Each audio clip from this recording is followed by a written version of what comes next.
வணக்கம். நான் உங்கள் அன்பான சயின்டிபிக் வேதிக் அஸ்ட்ராலஜர் அஸ்ட்ரோ அறிஞ்சி பேசுகிறேன். நல்லது நினைப்போம், நல்லதே நடக்கும். தொடர்ந்து நம்மளுடைய காணொலியெல்லாம் நீங்க பார்த்துட்டு இருப்பீங்க நம்புறேன். சயின்டிபிக் வேதிக் அஸ்ட்ராலஜி முறையில எந்தவித மூட நம்பிக்கைகளும் போகாமல் மிகைப்படுத்தாமல் உள்ளது உள்ளவாறு பார்த்து கொண்டிருக்கிறோம்.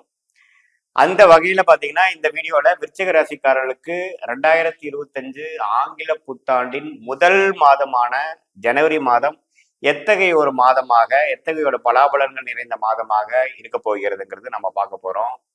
அதற்கு முன்னாடி நம்மளோட சேனலுக்கு ஃபர்ஸ்ட் டைம் வரவங்க மறக்காம சப்ஸ்கிரைப் பட்டன் கிளிக் பண்ணுங்க. ஸோ தட் தொடர்ந்து உங்களுடைய தேவையான எல்லா வீடியோஸ் காணொலிகள் உங்களை அடையும். இப்ப பாத்தீங்கன்னா விருச்சிக ராசிக்கு 2025 ஜனவரி மாசம் எப்படி இருக்க போகுதுன்னு பார்க்கும் பொழுது, ஆண்டு கிரகம் என்று சொல்லப்படுகிற குரு ராசியையே பார்த்து நீடிக்கிறார். அதுல எந்த மாற்றங்களும் 2025 ஜனவரி மாசம் நம்ம பார்க்க போறது இல்லை. அதே சமயத்துல ராகு 5ஆம் இடத்திலும் கேது 11ஆம் இடத்திலும் நீடித்திருக்கிறார். கேது குருவின் பார்வையில் இருக்கிறது சிறப்பு. அதே சமயத்துல 4ஆம் இடத்துல சனி அர்த்தாஸ்திர சனியாக நீடித்து இருக்கக்கூடியார். ஸோ ஆண்டு கிரகத்தில் எந்த ஒரு சஞ்சாரமும், எந்த ஒரு பெயர்ச்சியும், சஞ்சார மாற்றமும் பெயர்ச்சியும் நாமல் ஜனவரி மாதம் பார்க்க போவதில்லை. இப்போ மாத கிரகம் எப்படி செயல்படுதுன்னு பார்க்கும் பொழுது, ராசி அதிபதியாகிய செவ்வாய் 9ஆம் இடத்திலேயே நீச்சம் பெற்று நீடித்து ஆல்மோஸ்ட் ஒரு 3 வாரங்கள் ஜனவரி 21ஆம் தேதி வரைக்கும் கடகத்திலே இருக்கிறார். என்னடா ராசி அதிபதி நீச்சம் பெற்றிருக்கிறார், ஏன்னா நம்ம பயப்படுற அளவுக்கு ஒன்றும் இல்லை. ஏன்னா அந்த நீச்சத்தை ஓரளவுக்கு ஈடுகட்டுற அளவுக்கு இருக்கக்கூடிய அமைப்புகள் கொஞ்சம் இருக்குதுங்க. ஏன்னா அவர் இருக்கக்கூடிய பக்ர ரீதியாக ஒரு 3வது வாரத்துக்கு அப்புறம் மிதுனத்துக்கு போகிறார், 8ஆம் இடத்துக்கு போகிறார். ஸோ அதெல்லாம் ஓரளவுக்கு அந்த ஓரளவுக்கு பாதகத்தை கொடுக்கக்கூடிய அமைப்பு இல்லை. அதே சமயத்துல நீச்சமா இருக்கக்கூடிய நாள் என்ன ஆகும்னா, சில எதிர்பார்ப்புகள் இருக்குமே ஒழிய நமக்கு அடைய விஷயங்கள் கொஞ்சம் லேட் ஆகும். நம்ம எந்த விஷயத்தை எதிர்பார்க்கிறோமோ, ஒரு லாபம் பெறுவதா இருக்கட்டும், ஒரு உயர்வு பெறுவதா இருக்கட்டும், ஒரு உத்தியோகத்துல ஒரு மாற்றத்தையா இருக்கட்டும், மாணவர்களா இருந்தாலும் அவங்க எதிர்பார்க்கிற சில ரிசல்ட்ஸ் எல்லாமே பாத்தீங்கன்னா கொஞ்சம் லேட் ஆகிற, டிலே ஆகக்கூடிய அமைப்புகள் கொடுக்கக்கூடியதான் அந்த நீச்ச பலன். அதே சமயத்துல புதன் எப்படி இருக்காருன்னு பாத்தீங்கன்னா, புதன் குருவின் பார்வையிலேயே இருக்கிறார் முதல் 3 நாட்கள். அதுக்கப்புறம் தனுசுக்கு மாறினாலும் குருவின் வீட்டில இருந்து 8ஆம் இடம் என்று சொல்லப்படுகிற மிதுனத்துக்கு கனெக்ட் ஆகிறது. இன்னுமே புத்தி கூர்மை, ஆராய்ச்சி துறையில இருக்கிறவங்களுக்கு, ஐடி துறையில இருக்கிறவங்களுக்கு எல்லாத்துக்குமே ஒரு நல்ல மேன்மையை கொடுக்கக்கூடிய அமைப்பு தான் புதனின் சஞ்சாரமும் பயிற்சியும் இருக்கிறது. அதுக்கப்புறம் மாதத்தின் இறுதி வாரம் பாத்தீங்கன்னா, மகரத்துக்கு நட்பு வீட்டுக்கு குரு பார்வை பெறுவது எந்த விதத்திலையும் தவறில்லை. ஸோ புதனின் சஞ்சாரமும் பாத்தீங்கன்னா விருச்சிக ராசிக்கு நல்ல பலனை கொடுக்கக்கூடிய அமைப்பு இருக்கு. சூரியன் பாத்தீங்கன்னா 2ஆம் இடத்துல கிட்டத்தட்ட ஜனவரி 13ஆம் தேதி வரைக்கும் இருந்த சூரியன் ஜனவரி 14ஆம் தேதி தை மாசம் எப்போ பிறக்குதோ மகரத்துக்கு இடம் பெய்கிறார். ஸோ 3ஆம் இடத்து சூரியன் தவறில்லை. அதுவும் 3ஆம் இடத்துக்கு மாறி குரு பார்வையும் பெறுகிறது. பாத்தீங்கன்னா தொழில்ல நல்ல மேன்மை பெறக்கூடிய அமைப்பு.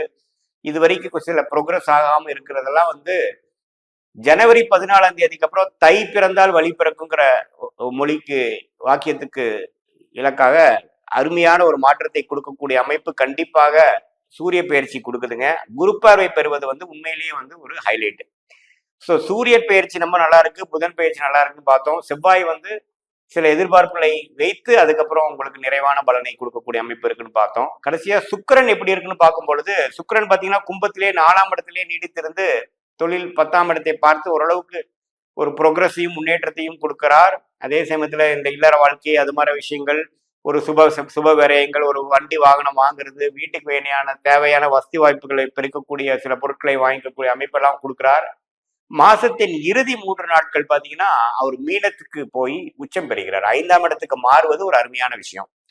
ஸோ இது எல்லாமே பாத்தீங்கன்னா மாத கிரகத்தின் பயிற்சியும் சஞ்சாரங்களும் நன்றாக இருக்கக்கூடிய அமைப்பு இருக்கிறனாலையும், ஆண்டு கிரகமாகிய குரு ராசியே பார்த்து நீடித்திருக்கிறனாலையும், என்னதான் சுக்கிரன் சனி 10ஆம் இடத்தை பார்த்து சில டிலேஸ் கொடுத்தாலும் சுக்கிரன் போய் அதை கொஞ்சம் நிவர்த்தி செய்யக்கூடிய அமைப்புகள் இருக்கிறனாலையும், மாத கிரகங்கள் நன்றாக இருக்கிறனாலையும், ராகு கேது 5 11ஆம் இடத்துல நீடித்திருந்து இந்த 11ஆம் இடம் கிரக லாப கிரகு குருவின் பார்வை பெறுவது நீடித்து, குறிப்பா கேது திசை நடக்கிறவங்களுக்குலாம் நல்ல ஒரு பாசிட்டிவான ஒரு வைப்ஸ் அண்ட் ஒரு பலாபலன்களை கொடுக்கக்கூடிய அமைப்புகளை நீடித்திருக்கிறது.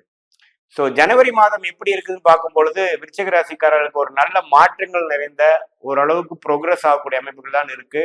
பட் அதிக ஃப்ரஸ்ட்ரேட் ஆகுறது, கொஞ்சம் உங்களுடைய வேகத்துக்கு சில விஷயங்கள் நடக்கலைங்கிற ஒரு விஷயம் வந்து ராசி அதிபதியை நீடித்து கடகத்தில் நீச்சமா இருந்து அப்புறம் வக்ர ரீதியாக 8ஆம் இடத்துக்கு போறதெல்லாம் கொஞ்சம் கொடுக்கும். ஸோ கொஞ்சம் இரிட்டேட் ஆகுது, ஃப்ரஸ்ட்ரேட் ஆகுறது, நம்மளுடைய பிளான் பிரகாரம் சிலது நடக்காம கொஞ்சம் இழுக்குதேங்கிறதுக்காக நீங்க வந்து நம்ம வந்து மன அழுத்தத்துக்குள்ள போகக்கூடாது. இந்த மாதம் வந்து கொஞ்சம் அந்த விஷயத்தை மட்டும் நீங்க வந்து கண்ட்ரோல் பண்ணி பார்த்துக்கிட்டீங்கன்னா நல்ல பலன்களும், அடுத்த வரக்கூடிய மாதத்துக்கு வேணுங்கிற ஒரு அருமையான ஒரு ஸ்ட்ரெச்சுக்கு வேணுங்கிற ஒரு அடிப்படை கொடுக்கக்கூடிய அமைப்புகள் கண்டிப்பாக இந்த விருச்சிக ராசிக்கு ஜனவரி மாதம் 2025 இருக்குன்னு பார்த்துக்கணும். மாணவ செல்வங்களுக்கும் பார்த்தீங்கன்னா புதன் ஆல்மோஸ்ட் நல்ல ஒரு சஞ்சாரத்தில் இருக்கிறதுனால குருவின் பார்வை பெறுவது, புதனோட வீட்டையே பார்க்கிறது, இப்படிலாம் இருக்கிறது பார்த்தீங்கன்னா நல்ல அறிவு கூர்மை, கான்சென்ட்ரேஷன், எக்ஸாமினேஷனுக்கு ப்ரிப்பேர் பண்ணக்கூடிய அமைப்புல ஒரு கான்ஃபிடென்ஸ் லெவல், ரிசல்ட்ஸ் படிக்கக்கூடிய அளவுக்கு ரிசல்ட்டும் கொஞ்சம் வரக்கூடிய அமைப்பு. இது எல்லாமே வந்து ஜனவரி மாதம் வந்து ஒரு நல்ல ஒரு டேர்ன் அரவுண்ட், நல்ல ஒரு மாற்றத்தை கொடுக்கக்கூடிய, நல்ல ஒரு ஒரு கிளாரிட்டி கொடுக்கக்கூடிய ஒரு மாதமாக வரக்கூடிய மார்ச் ஏப்ரல் வரக்கூடிய எக்ஸாமினேஷன் தேர்வுகளுக்கு வந்து ஒரு நல்ல ஒரு அடிப்படை விஷயத்தை கொடுத்து ஒரு ஃபவுண்டேஷனான சில கான்ஃபிடென்ஸும் சில ப்ரிப்பரேஷனும் கொடுக்கக்கூடிய அமைப்பான ஒரு மாதமாக விருச்சிக ராசிக்காரர் மாணவர்களுக்கும் ஜனவரி மாதம் நன்றாக இருக்கிறது.